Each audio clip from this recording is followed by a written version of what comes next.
Hi, my name is Anne Brady and I welcome you to a Mentoring Writers Resource Box podcast. Listen to learn more about the writing world. After all, the more you learn, the better writer you can become.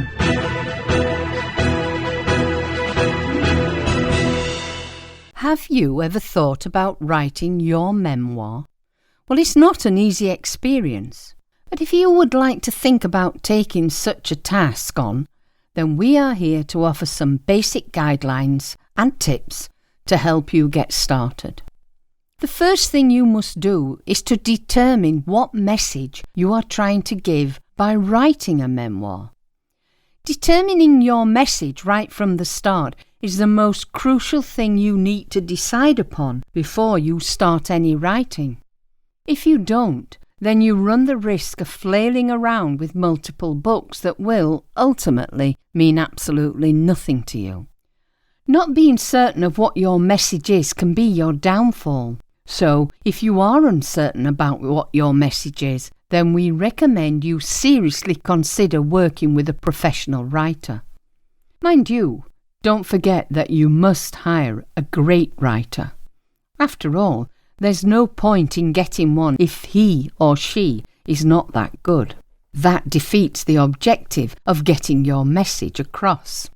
However, if you decide that you would prefer to just get to it and start on your own, then before doing so, I suggest you ask yourself one thing. What exactly is my story? And remember, you do have one. Well, we all do. Doesn't the saying go that there is at least one great book inside every person? And of course, that book is all about them. So if you can tell your story well, then the chances are you might change the world. Many writers often come to me concerned that the story they are writing isn't, as they put it, compelling enough. So what?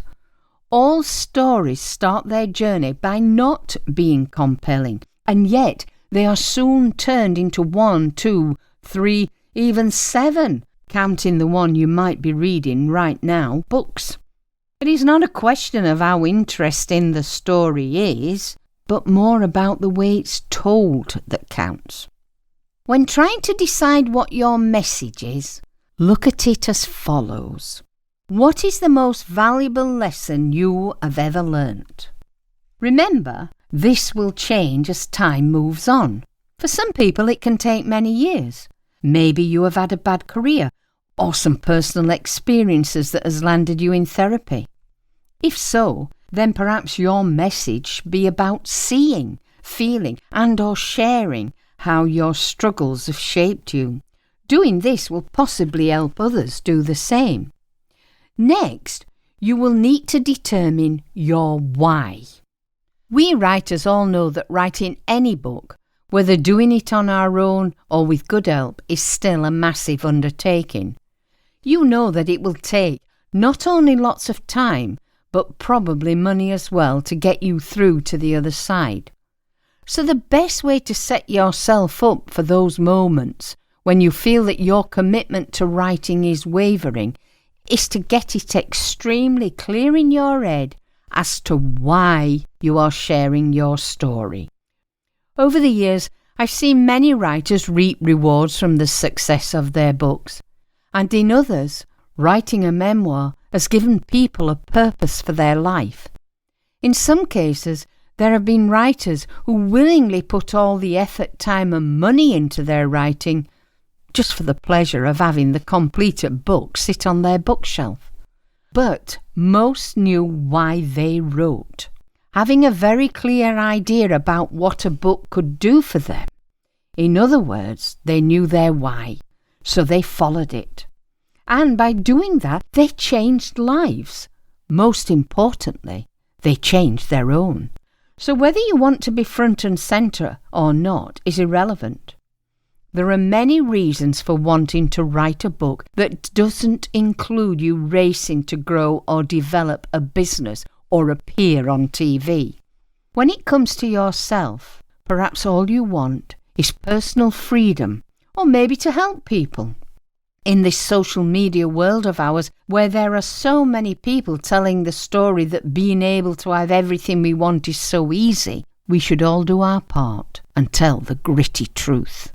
So whatever your goal, let's look at how to write your book.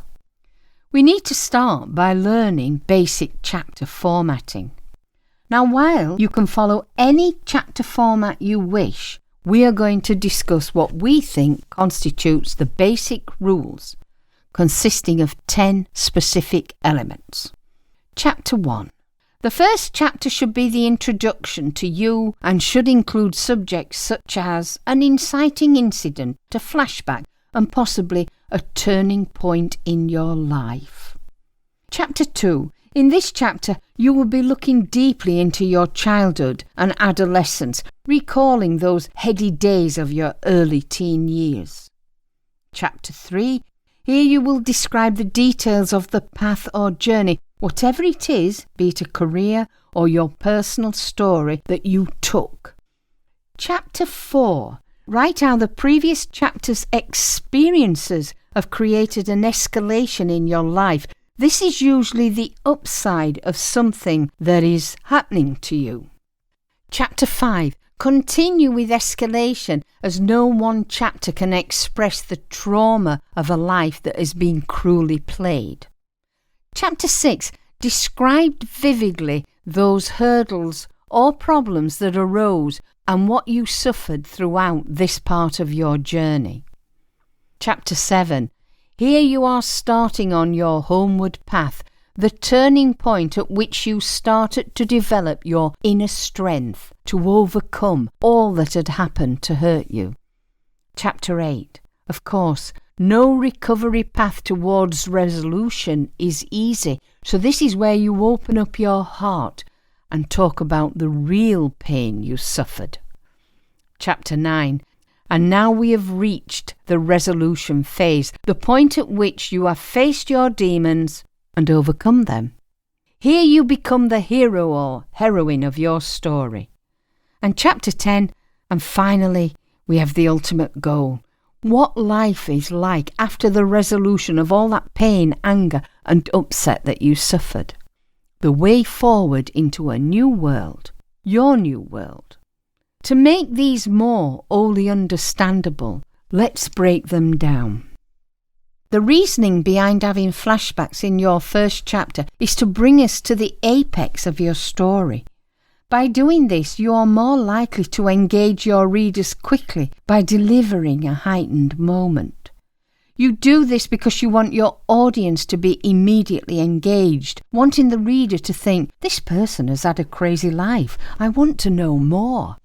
As such, by the time they hit the second chapter, they'll be more invested in your book.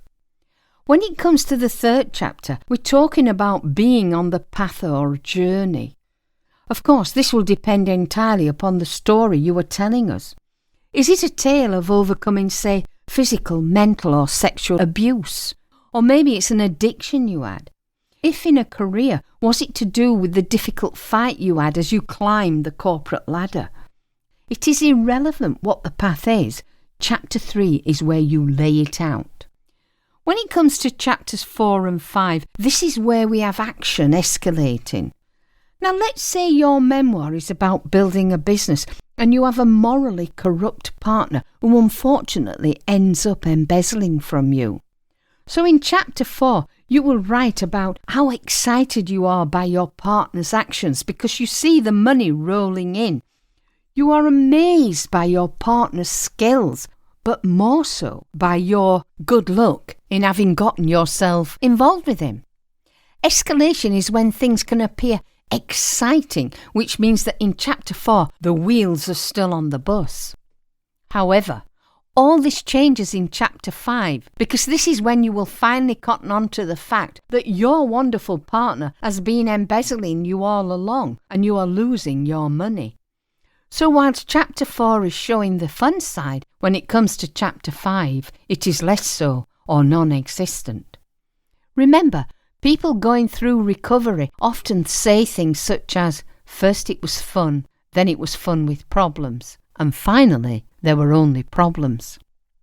By chapter 6, that fun has finally ground to a halt. This is when all those events, problems, incidents that you know couldn't have lasted finally come home to roost. You know those things, such as the big electric bill arrives.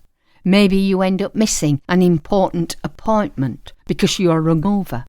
It doesn't matter what it is. At the end of the day, it all has come to a stop. In chapter 7, we know something has shifted. Perhaps we are getting hints of a different way of doing things or of living your life. Staying with our scenario of the crooked business partner, perhaps it is at this point that you might suddenly have discovered a way to start a new business, but without the bad man. In a recovery memoir scenario, you could perhaps meet someone who is, say, successful and happy. Now, although this isn't the point quite yet where you have arrived at the transition point, at least you do have a glimmer of hope that anything is possible.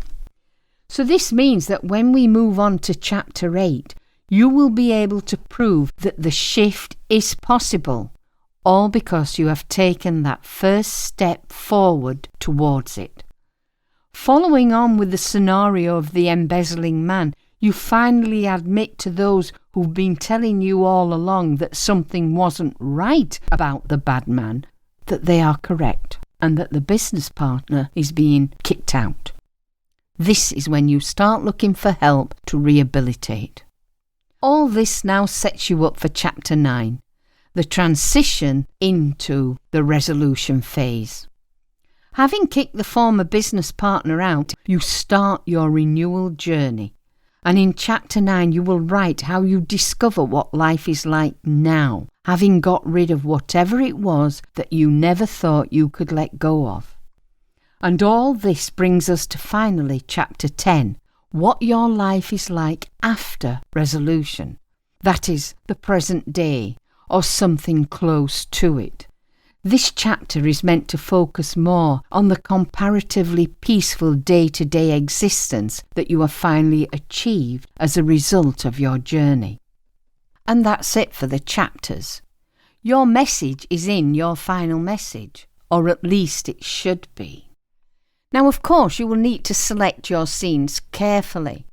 I know this 10-chapter layout that I've just detailed probably sounds overly simplistic, and it is. However, don't get too complacent because simple is not the same as easy. The point of the 10 chapters is it forms the basis and the various stages within the whole story that you're telling. Having determined your message and the why, then it's time to get started, as the next most challenging task is determining the scenes you are to use. It is suggested that you choose between 3 and 7 scenes for each chapter. Also, you must flesh them out so they read well. Having a laundry-type list of what happened to you reads, well, just like a laundry list.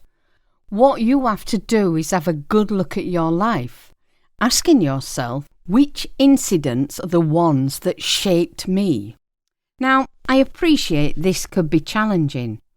Don't be thinking, are you asking me to pick just 3 events from my entire childhood? What? You must be joking? Yeah, I know, I understand. But there is a reason the most common quote about writing is, kill your darlings. Remember, better having too much to choose from than not enough. So the thing to do is ask yourself, which of my memories are stuck in my head? Or which are the ones I've talked about over and over in therapy? Having decided on the bad, remember you still have to balance those damaging incidents with happier times. No matter how bad things are in our life, there are very few times only terrible things happen. Well, except for perhaps in chapter 6. When writing your book, you may find you have to overlook huge chunks of your life so you can tell your story. You will probably end up compressing, say, 3 or 4 years into about 5 paragraphs. Mainly because when you thought about it, nothing that happened during that time was really that crucial, or did anything to improve or push your story along. Besides, there is no one standing there who is going to have a go at you for not sharing certain points in your life that aren't relevant to the story. At the end of the day, you decide to include what matters to you the most. Now, isn't that fun? And always remember, this story is about you, yet it's not about you. Sounds a bit contrary, doesn't it? But you must not forget that you are taking us through your story, so it is imperative that you keep in mind that you have written it for us, your readers. When choosing to write about something, remember you haven't to forget who your audience is.